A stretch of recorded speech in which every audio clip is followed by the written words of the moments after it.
Hello everyone, আমি বিজয়িতা। আর আমার চ্যানেলের নতুন একটা ভিডিওতে তোমাদের সবাইকে স্বাগত। আজকের ভিডিওটা হচ্ছে এএনএম জিএনএম সম্পর্কে তোমাদেরকে ভিডিওটা দিতে চলেছি। তো এএনএম জিএনএম সম্পর্কে আমার এটা ফার্স্ট ভিডিও। তো তোমরা প্রত্যেকেই জানো যে এএনএম জিএনএমের ফর্ম ফিল আপ শুরু হয়ে গেছে গতকাল থেকে আর কি 25শে মার্চ থেকে ফর্ম ফিল আপ শুরু হয়েছে। তো এপ্রিলের 19 তারিখ পর্যন্ত ফর্ম ফিল আপটা চলবে। তো তোমরা কারা কারা ফর্ম ফিল আপ করলে আমাকে কমেন্টে জানাতে পারো। আর হ্যাঁ, আমি এখনও ফর্ম ফিল আপটা করিনি, কারণ কি বলো তো, আমার মানে বিগত কয়েক বছরে আর কি দিয়েছি আমি পরীক্ষাটা।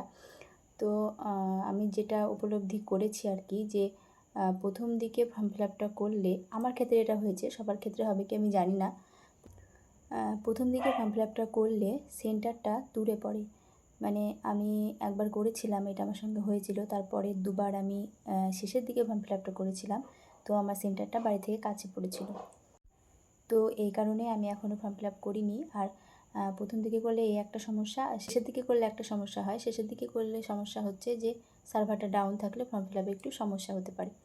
তো আমি একদম শেষে করব না, শেষের লাস্ট ডেটের 2-1 দিন আগে রেজিস্ট্রেশনটা করে নেব। তো তোমরা কারা কারা করেছো, কাদের কাদের শুরু হয়ে গেছে, অবশ্যই কাল থেকে শুরু হয়েছে, বেশি অত কেউ করবে না। যারা এক্সামটা দেবে তারা অবশ্যই আগামী মাসের 19 তারিখের আগে ফর্ম ফিল আপ করে নেবে। তোমাদের মনে এবার প্রশ্ন হতে পারে যে বিগত 3 বছর পরীক্ষা দিয়েছে তাও চান্স পায়নি। তো বিষয়টা এমনটা নয়, আমি চান্স পেয়েছিলাম, সেটা জিএনএমে। আর আমার যেহেতু জিএনএম করার ইচ্ছে নেই, তাই জিএনএমটায় আমি যাইনি। আমি এএনএমের জন্য চেষ্টাটা করছি। কেন করছি এএনএমের জন্য, কেন জিএনএমের জন্য করছি না, এত ডিটেলস বলতে গেলে এই ভিডিওটা অনেক বড় হয়ে যাবে। আমি পরবর্তী ভিডিওতে তোমাদেরকে বলবো, যদি তোমরা জানতে চাও। তো আজ এই পর্যন্তই। আর হ্যাঁ, তোমাদের যদি এএনএম জিএনএম সম্পর্কে কোনো কিছু জানার থাকে, কোনো কোশ্চেন থাকে, আমাকে জানাতে পারো কমেন্টে। আমি অবশ্যই তোমাদের প্রশ্নের উত্তর দেওয়ার চেষ্টা করব। আর আমি যতটুকু জানি ততটুকুই দেওয়ার চেষ্টা করব।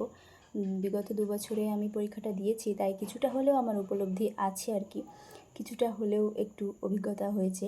তো আমি সেটুকুই তোমাদের সঙ্গে শেয়ার করার চেষ্টা করব। তো আজ এই পর্যন্ত। যাচ্ছ কোথায়? লাইক করো। না না, মজা করছিলাম। যদি তোমাদের ভিডিওটা ভালো লেগে থাকে তাহলে একটা লাইক করে দিও। আর পরবর্তী আপডেট নিয়ে আসছি নেক্সট ভিডিওতে। সবাই ভালো থেকো, সুস্থ থেকো। টাটা।